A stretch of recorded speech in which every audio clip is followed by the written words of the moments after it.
تیسری آیت میں ہے توحید ذاتی، لم یلد ولم یولد، شرک فی الذات، شرک فی الصفات اور شرک فی العمل یا شرک فی الحقوق، یہ تین شرک ہیں۔ شرک فی العبادت، یہ تیسری جو نوعیت ہے، اس کے لیے شرک فی الحقوق بھی کہا جا سکتا ہے، اسی کا حق ہے کہ اس کی عبادت کی جائے، اور اسی کو شرک عملی بھی کہہ سکتے ہیں۔ بہرحال شرک عملی کی جڑ کاٹ دی اللہ الصمد۔ پہلا جو توحید کا درجہ ہے وہ بہت بلند ہے، بہت اونچا ہے، یہ حکماء اور فلاسفہ کی بھی چوٹی کے لوگ، جہاں حکمت اور تصوف دونوں چیزیں جا کر جڑ جاتی ہیں، وہ ایک مقام ہے۔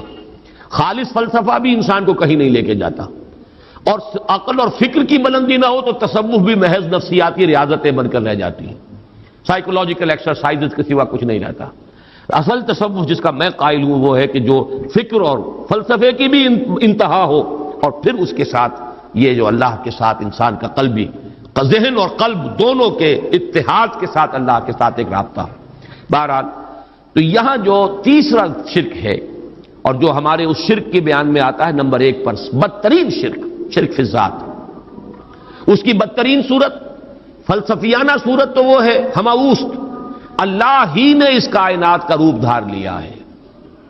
برف تھا پگھل کر پانی بن گیا، اللہ تھا، اس نے ہی اس کائنات کا روپ دھار لیا۔ اب اللہ کہاں ہے؟ یہی کائنات اللہ ہے۔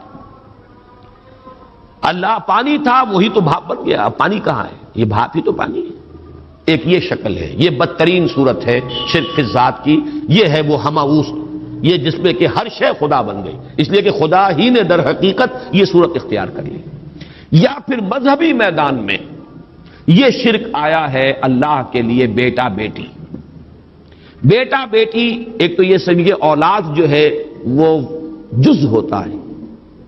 اولاد کیا ہے؟ باپ کا ایک نطفہ ہے، اسی سے تو اسی نے ڈیولپ ہو کر ایک شکل اختیار کی ہے نا، اور پھر وہ کفو ہوتا ہے برابر کا۔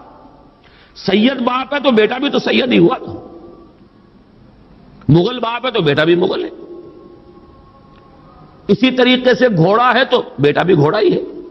وہ تو جنس جو ہے اس میں کفو جس کو کہتے ہیں ہم، برابری کا معاملہ یہ ہے اولاد کے اندر، اس سے زیادہ برابری کا اور کوئی تصور نہیں ہے۔ اس پہلو سے لم یلد ولم یولد نے جڑ کاٹی ہے ان تصورات کی کہ حضرت مسیح کو خدا کا بیٹا بنا دیا گیا، کسی نے حضرت عزیر کو خدا کا بیٹا بنا دیا، ملائکہ کو اہل عرب جو ہے خدا کی بیٹیاں قرار دے رہے ہیں۔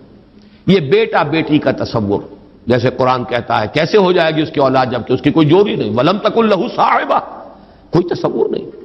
اور عیسائیوں میں تو خیر ایک طبقہ وہاں تک بھی گیا ہے کہ حضرت مسیح کی والدہ حضرت مریم کو بھی الوہیت میں شامل کیا ہے۔ اولین تثلیث تو یہی تھی کہ اللہ اور حضرت مریم اور حضرت عیسیٰ، بعد میں یہ کہ حضرت مریم کو نکال کر اور روح القدس کو شامل کیا گیا، God as father, God as son and the holy ghost یا ہولی اسپرٹ۔ یہ تثلیث ہے جو عام طور پر اب چلتی ہے، لیکن پہلے تو تثلیث کے اندر جیسے کہ قرآن مجید میں بھی ہے، حضرت مریم کو بھی انہوں نے شامل کیا تھا۔ اس اعتبار سے نوٹ کیجئے کہ لم یلد ولم یولد یہ در حقیقت توحید ذات، نہ اس نے کسی کو جنا نہ وہ جنا گیا، نہ کوئی اس کے والدین، نہ کوئی اس کی جورو، نہ کوئی اس کی اولاد۔ اس اعتبار سے وہ یکتا، تنہا، اکیلا، یونیک، انگریزی کا لفظ یونیک جو ہے وہ میں سمجھتا ہوں کہ شاید سب سے زیادہ قریب ترین تعبیر کرے گا، ایک یونیک ایگزسٹنس ہے جس کو کسی پر قیاس نہیں کیا جا سکتا، لا مثل لہ ولا مثال لہ ولا مثیل لہ، اس کے لیے کوئی مثال نہیں، لیس کمثلہ شیء وہو السمیع البصیر، اس کے مثال جیسی بھی کوئی شے نہیں ہے۔